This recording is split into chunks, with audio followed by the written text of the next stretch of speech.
Good afternoon, everybody. Willie The BAM Johnson, just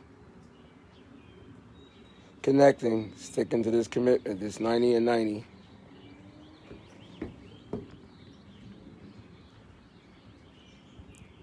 Just want to reach out, tag some people. I'm ready to start this thing this morning.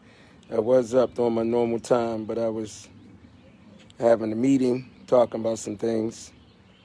Yep, meetings at 2:30 in the morning sometimes.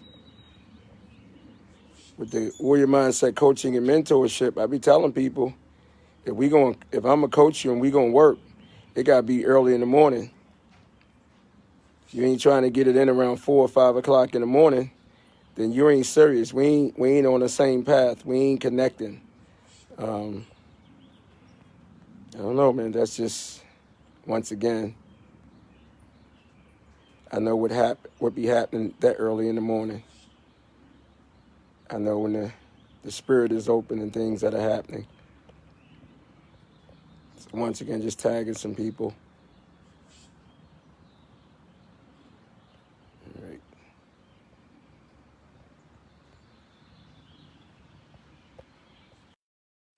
Okay. All right. Good morning, everyone. Good afternoon. Once again, Willie The BAM Johnson checking in for the 90 and 90, as I promised. A couple of people I talked to and that recommended it to just connect and put out some positive energy, just things that I do to just continue to live the life that I've been able to live and fortunate to live for the last, it'll be 32 years, God's willing, next week. Of just flipping the script, turning my life around, and living life on life terms. Good morning, Ron Hall, one of my heroes, man. If y'all don't, man, that's my man there. Going to Blockbuster, seeing his movies, me and Mr. Marco, and now to be connected on a spiritual level and talking about doing some things in Hollywood and, amongst ourselves. Blessing, my brother, blessing. Something we've been working on, me and my team, man, with some old school kung fu movies, and one of your movies is a part of that thing that we're doing. I'll talk to you. I'll call you probably later on today or so. But let me start by with a prayer. I got books because I'm on my back porch. God grant us the serenity to accept the things that we cannot change, the courage to change the things we can, and the wisdom to know the difference. I wanted to focus this one on, I know I had called it something else when I first laid it out, but I want to focus on emotional sobriety. And that's quality of living, quality of thinking, and quality of giving. Once again, I like to try to follow all paths of directions and not get caught up in my own craziness and some other man's interpretation of a path that's much higher than we as human beings, but connected to a higher purpose. I call that God. It's God of our own understanding, and the principles that I do read by to help me stay on point. They're based upon something called how it works. So I like to start that off, put that energy out there. It says how it works. Rarely have we seen a person fail who has thoroughly followed our path. Those who do not recover are people who cannot and will not completely give themselves to this simple program. Usually men and women who are constitutionally incapable of being honest with themselves. They're such unfortunate. They're not at fault. They seem to have been born that way. They're naturally incapable of grasping and developing a manner of living which demands rigorous honesty. Their chances are less than average. There are those, too, who suffer from grave emotional and mental disorders, but many of them do recover if they have the capacity to be honest. Our stories disclose in a general way what we used to be like, what happened, and what we're like now. If you have decided that you want what we have and are willing to go to any lengths to get it, then you're ready to take certain steps. And some of these we balked. We thought we could find the easier, softer way, but we could not. With all the earnestness at our command, we beg of you to be fearless and thorough from the very start. Some of us have tried to hold on to old ideals, but the result was nil. But the results was nil until we let go absolutely. Remember that we deal with emotional sobriety, struggles, recovery, anything that we're fighting through. We deal with it. We deal with it cunning, baffling, and powerful. Without help, it's too much for us. But there's one that has all power. That one is God. May you find him now. This is not religion. This is just talking about things that I do to continue to live the life that I'm living. And once again, my man, Grandmaster Dennis Brown. Master Brown, I reached out and we got to talk. Two of my great ones, Master Ron Hall, Once again, yes, brother, you know how tight we are, man. You've been working with me. You my hero, man. You know, and as we work together and the things that we gonna do, I know God gonna allow us to do to change the world. People gonna remember what you contribute to this industry. So much thanks, Master Ron and Master Brown and everyone else. So I just want to continue. Half measures avail us nothing. We stood at the turning point. We access protection and care with a complete abundance. Here are the steps that which we have suggested as a program of transformation, inspiration, motivation. What's up, sir? I know we're gonna work together. We got it. We getting it. It's the same energy, yes, sir. And it goes on and says, one, admitted to a power greater, a power. One, admitted we were powerless over alcohol or people, places, and things, emotional, all those things.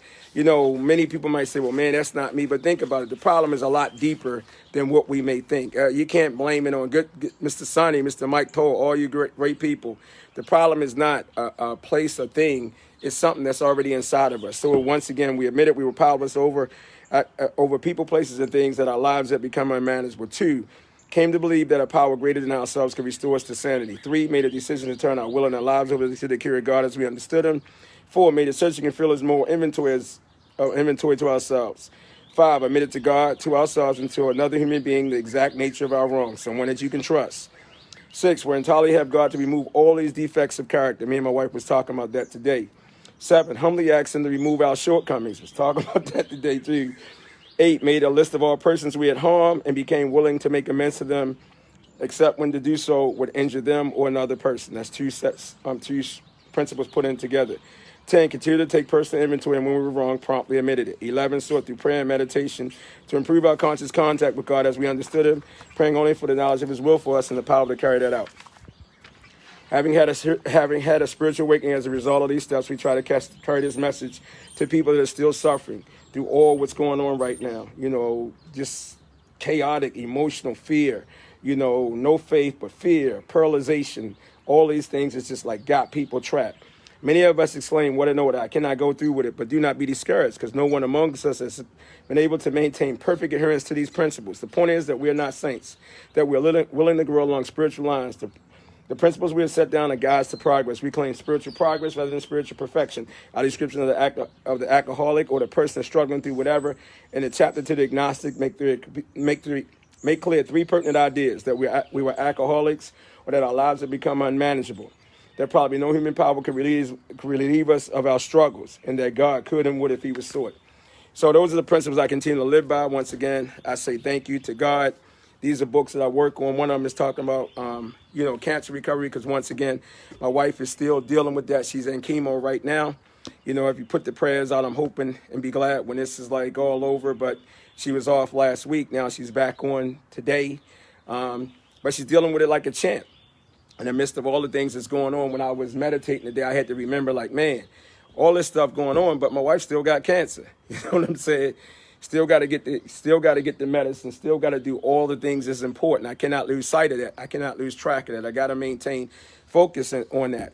And it's easy to get caught up. It's easy to get caught up in all these things, all this fear, this anxiety, and this overwhelming, mindset. I just don't like to use the name because I don't like to repeat negativity over and over. You see it everywhere. Everybody know what it is, but I like to talk about the results of it. And what it brings about is uncertainty, fear, anxiety, chaos, just so many negatives. And it's my goal to continue to fight through them and be positive. It makes, most importantly, to be positive, one, for my wife, knowing once again that she in chemo. I just wanted to come home. I just wanted to, I'd be glad when it's all over, but I know for whatever reason, God got her going through what she's going through. It's making us a stronger family. It's making us a better family. Thank you, sir.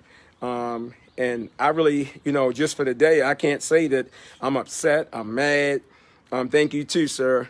Or I wish this had never happened, because through darkness come light, and, it's something that I was reading where it talks about through, dark circumstances. Now, all you got on your hand is time. Now it's time to dig down inside yourself and journal your every emotional move, everything that you're going through each and every day, and come up with creative solutions on how to provide solutions to other people.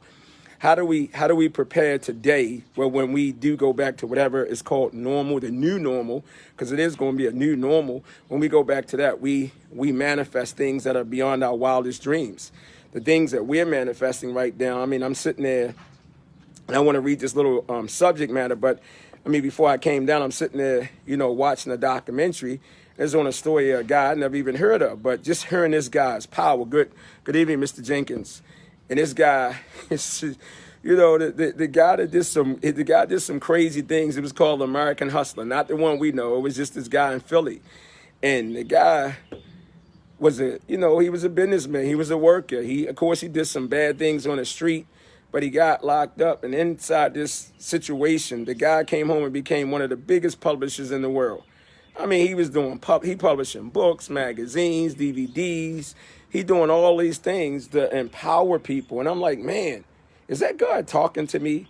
Is that God telling me that now it's time to really find a way to really connect to what you really want to do and what you always wanted to do all your life? I love writing books. I love writing movies. I love writing TV shows. I love doing plays. I love doing all these things that from an artistic standpoint where art emulate life.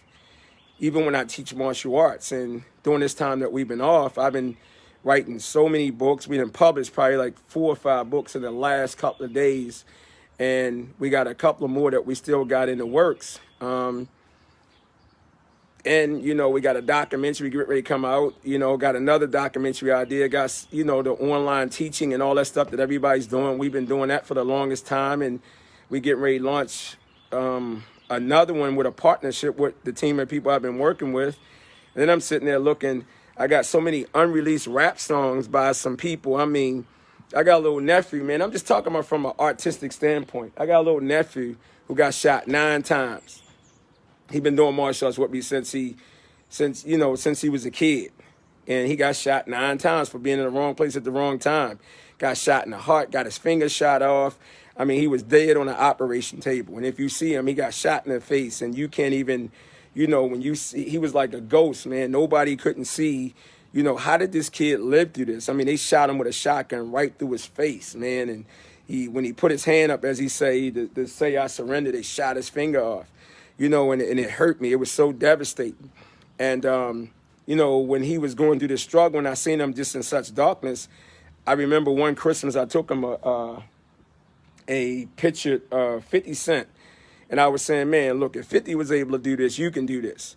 And he'd been down in the studio. We make music. We make beats together. I mean, he's one of the greatest rappers I have ever met. But, I mean, he right up there with 50 Cent and them. He my little nephew, man. Little nerdy kid, could never do none of this stuff. But sitting around in the dojo, in the studio down in my basement. And, he started making beats. He started making rhymes. And one day I told him, I said, man, stop talking about what you don't know about.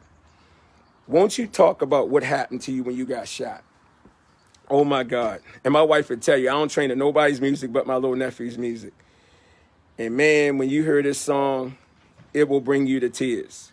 It will drop you to your knees. And I'm looking at, man, I got all this music that I haven't put out. We got all these beats. We got all these artists, man, that I'm just sitting on. What am I waiting for? What are we going to do to put this out to the world? Because everything that we do is about edutainment, as KRS-One say. And then we got another song just recently that my 2 little boys and Broke Brother, our new beat maker, made called What's Going On. And it's talking about exactly what's going on right now. And I'm just looking at that thing saying, man, how do I really go to that next level and make a comfortable living off just doing what I love doing? And allowing the school and all those things to continue to be a foundation for people to come through. But what I always want to do since I was a kid was to change life through every form of artistic entertainment, books, magazines, everything. And that brings me to the reading that I wanted to share that when I woke up this morning that just came to me, and is connected to the day, the 24th, and it says this. And I'm going to use the term alcohol, but once again, like Brother D told me, man, take the name out, man. We talk about the benefits and the things that go along with that. And it says this. Alcohol was a lonely business, even though, and right now it's lonely. Think about it. And even though we were surrounded by people who loved us, we were trying to find an emotional security either by dominating or by being dependent upon others. We still felt lost. We still felt unhealthy, unassured. We felt like we were alone. And how many people feel that way right now? with all the people. I mean, I asked myself a question, and I told my son this yesterday. I say, for all the people you're not connecting with and not calling you and just saying hello, this is telling you when you get back when you get to the other side, do you really want to continue to try to revisit those relationships, or do you want to live a prosperous life by being connected to the relationships that was established during this moment? And I think about that because when I came home from incarceration, people didn't understand. I just don't like to be around a lot of people. I do what I have to do, but I just wanted to keep my network small because I don't want unnecessary negativity. I don't want unnecessary drama.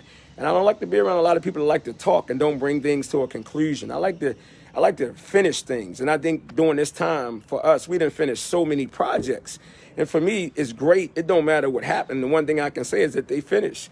Those 5 books that have been published were books that we published, that we were working on probably like 3 years ago.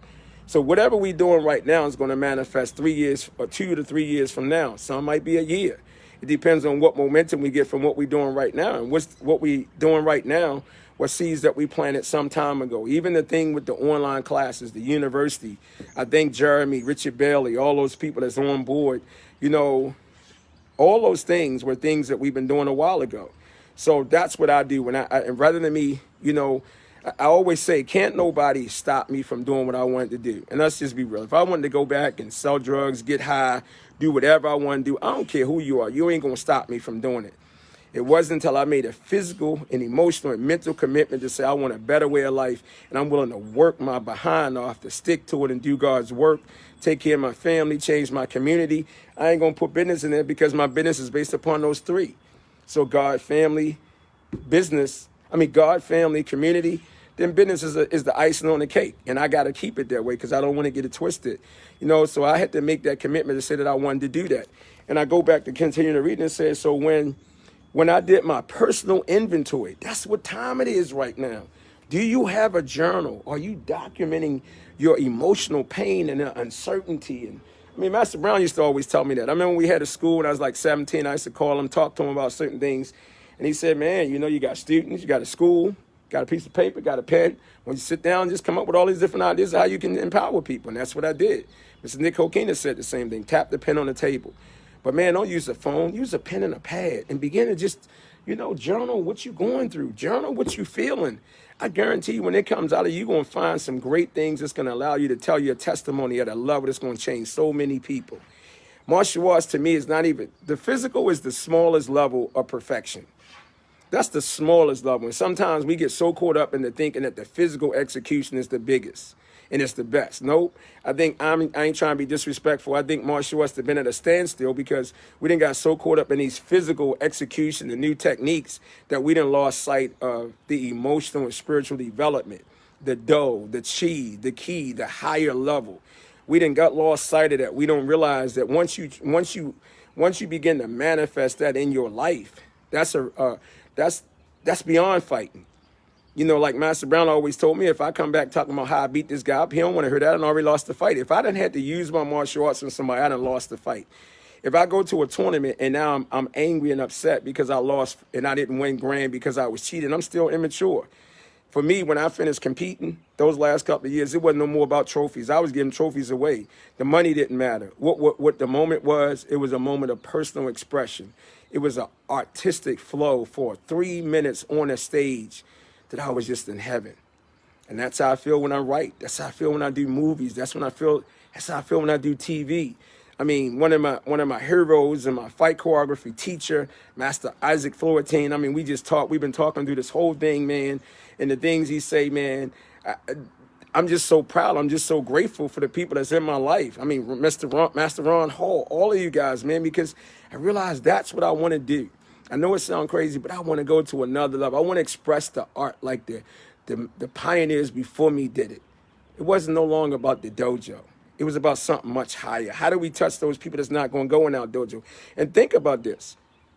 Online classes give you a chance to touch more people than you have ever touched in your life. Think about that. And I'm going to finish up. And it goes on and says, so when I did my personal inventory, I found that I had unhealthy relationships. Unhealthy relationships. When you sitting back, you're like, hold up, why am I even dealing with this person? It's not. Who am I to judge other people? But if you're not careful, when I came home from jail, I had to change people, place. I had to change people, places, and things. I could no longer hang with my boys as much as I love them. When we got money together, and we got some major money, and we did some crazy things together. If I wanted to turn my life around, I couldn't hang around them no more. I couldn't hang out in the clubs no more. I had to change everything about me. I had to change those relationships. And that's the same thing right now. What's crazy, you could be living a good life, doing the right things. You still don't realize that people that you think are good are not good for you. Not close up and personal. You got to keep them at bay. I don't believe that people should come in. I was doing a talk yesterday and a guy, and I was thinking about this doing meditation. He said, I agree and disagree with you. Well, as I told my boy this morning, I said, look, man, when you come in my house, how you going to come in my house and tell me you disagree? Don't come in my house. Go in your own house. People just think that they can come around. They can say and do whatever they want to do with people. Places where I come from, you just don't do that. Man, that's just another. Why do you want to unnecessarily put negativity, especially during times like this? Why do you want to be negative? Why? You already fighting to be positive, but it's like the hood. If you ever grew up in the hood, you can wake up every day. You see people fighting over the soap operas or fighting over a movie. When I was locked up, I never went to the day room. You see guys getting stuck in the neck for a pencil or something because a guy didn't like what happened on Young and the Restless. We ain't got nothing to do with martial arts. They just in there killing each other because of something so stupid. Why do you even want to bring that up? Why do you want to challenge people's emotional stability? Just love them. Let them be whoever they're trying to be. Let them get out whatever they want to get out. Stop, who wants unnecessary negativity? If you really want to go to the street, you can go to any hood and everybody negative. They know, you wake up in the morning, they go to sleep in the morning, they negative. But not when you're trying to be a better person. When I speak and when I'm connected with people, I'm all about positivity, man. I ain't trying to go back down that way. Now, I done seen so much negativity. It's easy to be negative. It's hard to be positive. So I just believe those are the type of people and relationships you want around you. You want things that's going to uplift you and empower you, compliment you, and it goes on and it says, unhealthy relationships with most people in my life, my friends and my family, for example, I always felt isolated and lonely. And that made me go out and do things I didn't want to do. Come on, if you stop for a minute, ask yourself a question. And me and my wife talked about this. When I came home from jail, man, I was eating right. Everybody thought I was being rude. Everybody was, man, what's wrong with him? It was because I just didn't want to be around people that was going to be negative. I didn't want to be around people who didn't understand why I was praying every day and why I was talking about God every day. Why I got to tell you that? I need to do that for myself. If I got to explain it to you, I don't need to be Master George Creighton. Man, great. But that's when this is why I had to make a commitment to change my life.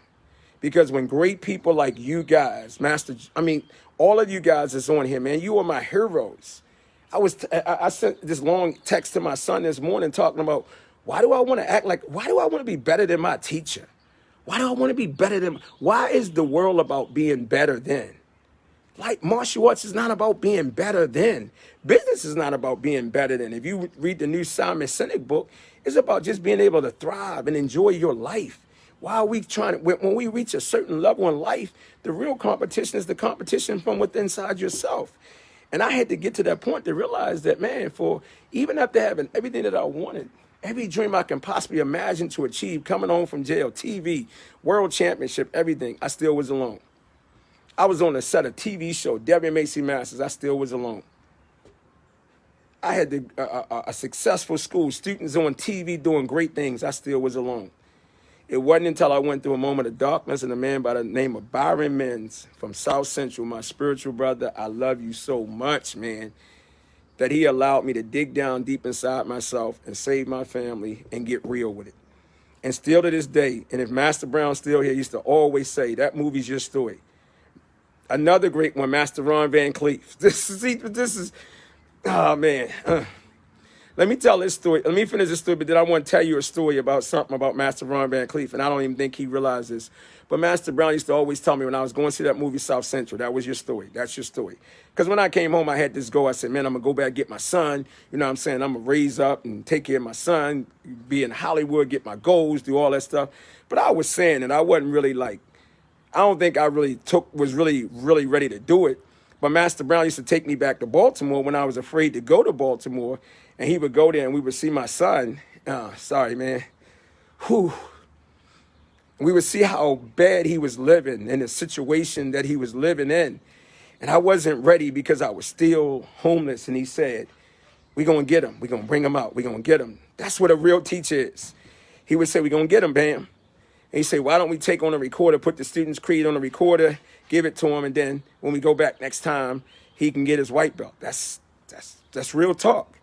And one day, my sister, you know, who put me out, she always, sorry, good morning, sir. Afternoon. She put me out because she told me I had to be a man, and I didn't understand it, so I hated her, but if she'd never put me out, I wouldn't be the man I am right now. And I remember all these things was happening. You know, I was achieving all my goals, winning stuff, career coming back in the flow. And one day my sister said, you got to go and get your son.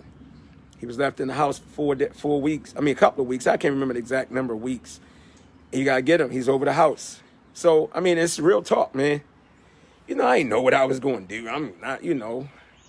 I'm hoping that this ain't real because I'm trying to live my goal. I ain't really hoping this will manifest.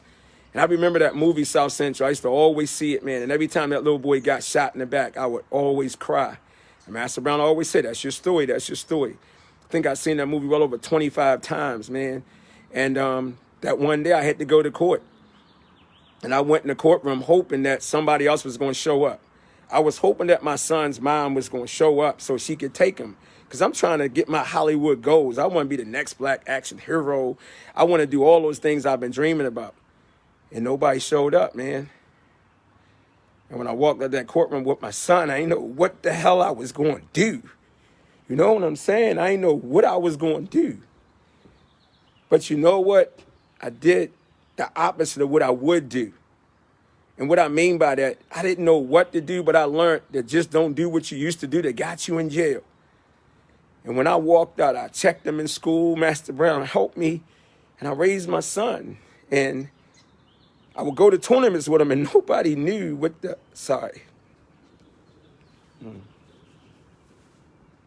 Nobody knew what we were going through and what we were trying to do. But because I believed in God and I allowed myself to be around positivity, God did for me with my son what I couldn't do for myself. That's why when he was on, anybody remember when I was competing wherever I went, my son was always there with me. Wherever I went, he was there. You know, he was always there, you know. And when I knew that, you know, at some point in time, man, I needed to get a mom in his life because my balance was off, you know. It was too hard. And that's when I met my wife, man, and my wife brought that balance. And it was like what he is now. And, man, but the point I was trying to make, that man, Brother Byron, who was in that movie called South Central, that's now my best friend, man. Who would ever think? We always say one day people ain't going to believe this story. How would I go to Dragon Fest one day and meet him? And that was over 15 years ago. And we're like this. And I still tell him, man, you show me how to be a dad. That's what I mean by art. You don't know what's going to affect somebody's life. You don't know if it's going to be a song. You don't know if it's going to be a piece of clothing. You don't know if it's going to be a belt around a kid's waist. You don't know if it's going to be a picture on a wall. You don't know if it's going to be the smell of a dojo. You don't know if it's going to be Zoom. You don't know what it's going to be. It can be a meal. It can be whatever. But when we understand that art emulates reality, and when we put in that art behind that reality to impact people, you just never know. How did that man know that he would change my life like that? And how would I know that he would be my best friend? Man, I love this man. He the godfather of my son. And I just, you know, the point once again is just still saying, don't be alone, man. This thing goes on and it says it was through staying sober. See, I need to say what alcohol is an innocent bystander, drugs, all that stuff. I was addicted to a lifestyle. That's that documentary hit me, man. When you come up in environments like that and you poor, you broke, busted, and disgusted, you lack self-esteem, all that. Because I ain't gonna say I was a gangster. I was a weak little kid, afraid of being real. And what I did, South Central. That's right, Ron. That Byron Mims, my brother, man. That's, man, godfather, my son. I love that, man. Great man. But, you know, so when I think about it, man, the point I was trying to make is that when you're trying to like just find your way, you're trying to connect and trying to grow, man, you got to learn how to become your best friend. You got to figure out how do I get through this, man? How do I be real? How do I learn how to stand up for what I believe in? Don't be distracted by, you got everybody talking about, hi, I can help you through Corona. I can help you through your business. I can help you do this. Look, one thing on the street, can't nobody show you how to hustle. God say, you want to get money? Here you go get money. You want to learn how to fight? Don't nobody teach you. I mean, come on. Don't nobody teach you how to fight. We take somebody's creative ability, like my instructor did with me, and we learn it, we manifest it, and we complement it by enhancing it. That's what my instructor always did for me. He enhanced my creativity. And that's what this thing is saying here, man. It says it is through staying sober and staying on point, having a good fellowship of people and following 12 steps that I was able to build from a low level of self-esteem into a higher level of self-esteem and become my best friend. The reason why jail was the greatest thing that happened to me because I learned to love me and I became my best friend. That's why I'm okay with me each and every day. I learned to listen to God. And when I'm hitting you back again, saying how art emulates reality, it emulates realness. I don't want to turn on no phony stuff, no fakes. I want to turn on stuff that's going to change somebody's life. That's going to have some, anybody remember that commercial, what is that commercial? This is your brain on drugs. Man, as much as you probably was doing craziness and that commercial kept rolling, eventually it got your subliminal, and one day, you know what I'm saying, you're like, hold up, man, is my brain still really being eaten up like that? And it did change you in some way. The story I want to hit you with is Master Ron Van Cleef. In the new documentary and all the things I talked about, Bruce Lee was my hero, but when I seen Black Dragon when I was a little kid, man, when I seen that African-American hero on that screen, exhibiting that talent and that ability, I know if any of y'all know, it sends chills through my body. Yes, sir. Revolution. We're going to call them entertaining topics, like KRS-One say. It just sent chills through my body. And I remember when I got a chance to be in the room and be around his presence and seeing him in all the magazines, it was a great inspiration. It made me believe that it could be me. And I remember one day when I was trying to get my life together, I was homeless. And, I love books once again. And I always go to the bookstore and go to the library. And I went into the bookstore. And I happened to see this book called The Black Heroes of Martial Arts. And I picked this book up, and, I'm just looking at it, man, and I'm just going through this thing, and, oh, my God, you just seeing these stories because you can feel this, what it was like doing those. We got to remember, if it wasn't for the urban environments, we wouldn't have no martial arts. And some kind of way we forgot all about this. This ain't a racial statement. It's a real statement. By way of the hood, that's how martial arts got its life. That's how we even know about Bruce Lee and all the Kung Fu movies, because the only people that was going to see them and was accepting them and can relate to them was every inner city community. The thing that always got me to wonder, well, where are the dojos in the hood anymore now? It's like it was non-existent, but that's another topic in itself. I'm going to leave that alone. So when I look at that book, I go back and I see me in the book. And for whatever reason, he don't realize by writing about me, it gave me a little bit more of a hope to say, man, don't sell drugs. Stay true. Keep doing what you're doing. That's what I'm talking about. That's why it's so important to plant authentic seeds. You don't know. I believe in the vibrations that we put in the earth and how they can change people. You don't know. There ain't nobody on here going to say that you haven't listened to a song and it changed your life. That song, Change Gonna Come. You ain't gonna tell me that when you heard that song. I think it was Sam Cooke. Change Gonna Come. You ain't gonna tell me when you listen to that song that it don't do something inside your psychic and your soul. So why can't we plant things like that around the earth right now so we can influence that next kid, that next person with our own authentic truth? Yes, sir, our testimony. Martial arts expression is supposed to be based upon our own truth, not the master's truth. The master's truth should have brought us to our own truth. And now when we teach, that's what I always tell my young students. I mean, honestly, people might disagree with me, but I tell my kids, you can relate more to a kid when you helping them than what I was. I never learned how to actually teach when I was a kid. When we were told to teach, we just went out and we just made it up. He said, go teach class. So if you was feeling bad, Master Brown always said it, if you was feeling bad, you taught bad. If you was making up off the top of your head, and a lot of it was egotistical. But now in our dojo, we teach you how to teach. And I always tell them, if you lack confidence, you don't know what to do. Tell them what it was like when you was a white belt and what you wanted to do. Like, whoa, Dad. And then you see the smile registers on the kid's face. And our new Point We Make Kids program is kids for kids by kids. And it's not an infomercial, but I asked my kids, I said, I know at a certain point in time, you don't want to be around me. You don't want to hurt me. You can tell it now with everybody being around with their kids. You know, when I'm like, Messiah. And you can hear it in his voice. What, Dad? All right, Dad. And I just think back about myself because I really want to impact their lives and change them.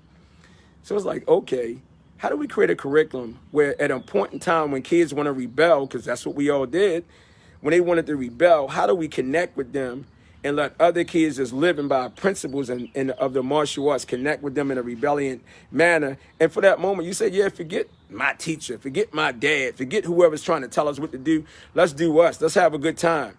And guess what? Like Master Brown always, and the one thing I will say, I haven't done anything new. We done been through all those stages where we thought we are better and we know more.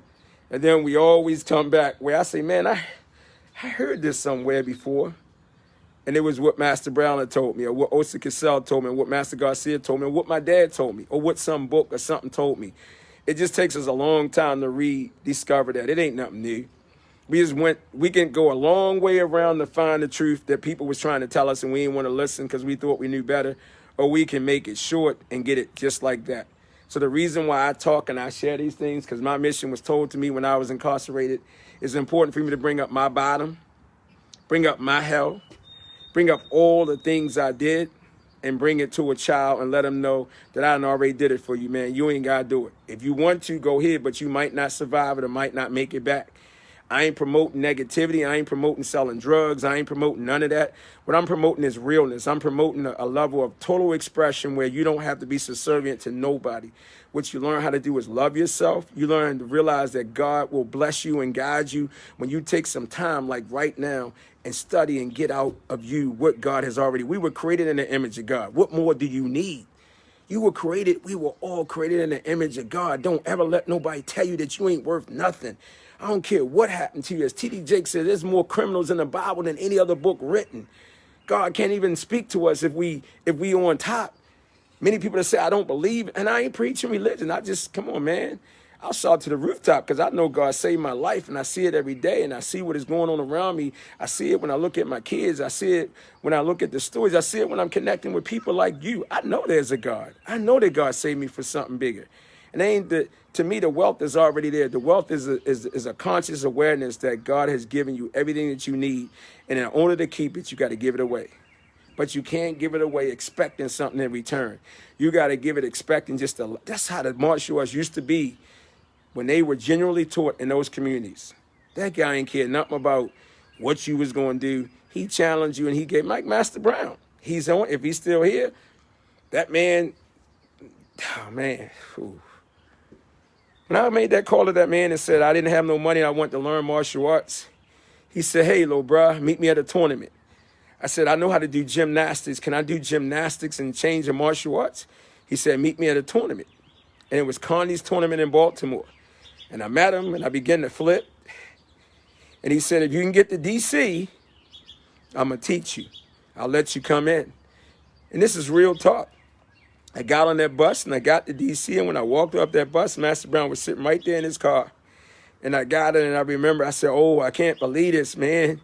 Whoa, I'm what? Dennis Master Brown. He said, no, little bro, I'm just a man just like you. Let's just go ahead to the school. Because that man believed in me and gave me a way to out. And everybody that was there in that dojo, Shrivel Thurman, who taught me and trained me when I would stay and sleep in the dojo. And when Master Brown said, I'm going to take you to China, that was realness, you know. I'll say this thing in closing. When I was even Osa Cassell, I got to remember how he used to tell me, like, give me the keys to that school and give me your portfolio because you don't understand what God has given you and you don't deserve it right now. I hated him for that. But when I was in jail, I remembered it. Whew. That's what a teacher do, man. It ain't about no money. You know, we talk about, would you still teach that kid if that kid fell down and made a mistake? Would you still give your heart? Will you still be there for that kid when that kid can't be there for himself? When that kid can't make a payment, or when that mom can't make a payment, are you still going to find a way to help them? We see so many teenagers go through their struggles and we kick them out of our schools. We kick them to the curb and we leave them alone. Those people never did that. Master Brown actually came up in a project building when I was one of the biggest drug dealers in the city of Baltimore with guns and drugs and everything all over. And he walked through and gave me my red jacket that said Willie the BAM. That jacket changed my life because he broke me out of the psychic that I was in to make me realize that somebody do care about me. When we learn to love ourselves, then we can love everybody else. But if we don't have self-love, how can we love anybody else? I love me. I'm okay with me because God showed me that there's a bigger purpose. And I love everybody that's on here because all I want to do, I want to see every kid that's going through this right now, that's coming on those Zoom classes every day. I want them to know that, man, you are doing something that I never thought that I would see children doing. You're being motivated to show up, work out, connect, and they sweating. You guys, when we turn off when we disconnect from the Zoom, you heard all the kids just talking about how much they love each other and they miss each other and they can't wait to see each other. That right there is a family. It's called extended family. We ain't about the money. We're about empowering kids and make sure they can be better leaders and have a better life than what we done had. And when they make it through this, they're going to have their own story too. And I want to listen to their story. I want to be a part of their story. And I don't want to direct their story. I want to discover it. And when we all learn how to tell our own testimonies by complimenting and empowering other people, that's the greatest thing you can show a kid. Tell your truth. Telling the matter that not to, you know, when I used to tell my story, I used to like tell it in a manner where it seemed like I was glorifying things. And then God allowed me to grow beyond that. And now I don't tell it to glorify. I don't care nothing about none of that stuff. What I care about is who I am today and what I'm trying to do today, just to become a better person. And for me, my life is all about God, once again, family, community. And I say business, hey, man, that's going to take care of itself. I want to stand in a business that when those parents and students come in, like all those parents and students that's in our school, and I'm not bragging, not one parent or one student quit our dojo. They still showing up, still taking classes. I'm working hard at teaching now than I ever did before. But I care so much. And I got to sit down and I'm bowing down to them, telling them how thankful I am to them. Because you're giving us a chance. Those parents, you know, you don't need a black belt to connect to a kid. What you need is realness. So for those parents, the same way I'm raising their kids, they're helping to raise my kid. And that's the thing. That's what martial arts is all about, man. You can't put a price tag and you can't sell martial arts. Martial arts is real. It's living, it's breathing, it's adapting. It is really the dough. It changes, it adapts, and it makes adjustments to the times. If you fighting and want to go back to what it used to be, hey, ain't going to be like that no more. This is a new norm. It's like, so you got to celebrate it, enjoy it. And that's what I'm doing. My instructor and people that help me always say, now it's time to be creative. And that's what I'm doing each and every day.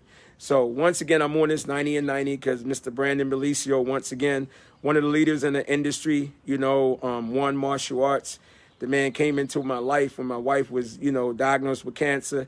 He set up the crowdfunding, and every day, him and Chris of Dojo Muscle been checking in, seeing how we've been doing. The brother been so real. We never met each other a day in our life. But on a spiritual level and a vibration level, he just been so real. I mean, and I thank you, Brandon, because out of all the people I have been with from a business perspective of martial arts, it's always been about selling. And other than Steve LaValle and Mr. Dick Kokinas, you know, and of course, you know my instructor. And I got to say Commander Muffley on a business level. They've been the realest people.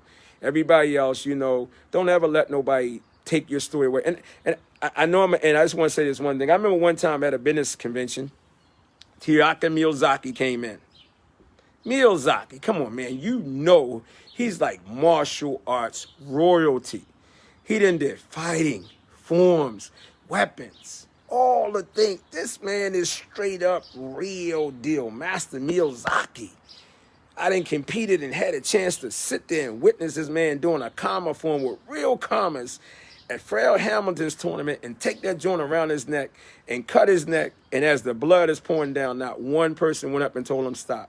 He wouldn't even stop. But when it was over, he walked off and did what he had to do to fix the cut, and that was it. And I remember somebody said, oh, man, you know, Miyazaki, you know, his school's not really doing that well. He's not really making any money, you know. So I guess that meant you was better than him. We done got these things confused where you might be a good businessman, but that's the difference between being a good martial artist. There's two separate categories. We all hope to be good at all two, but some kind of way martial art business done forgot that this man over here done earned all this respect. He is a martial arts master. He done made all this possible for you to even make a living off of martial arts. But rather than you respecting what he has contributed to the foundation that you stand on, you think because you were blessed to have better business ethics right now, that you can talk down to him. It makes us all equal. And maybe, like I tell anybody, you don't have to have a big school and you ain't got to make a lot of, what is a lot? Is that going to really make you, I'm not putting either one down, but do what makes you happy.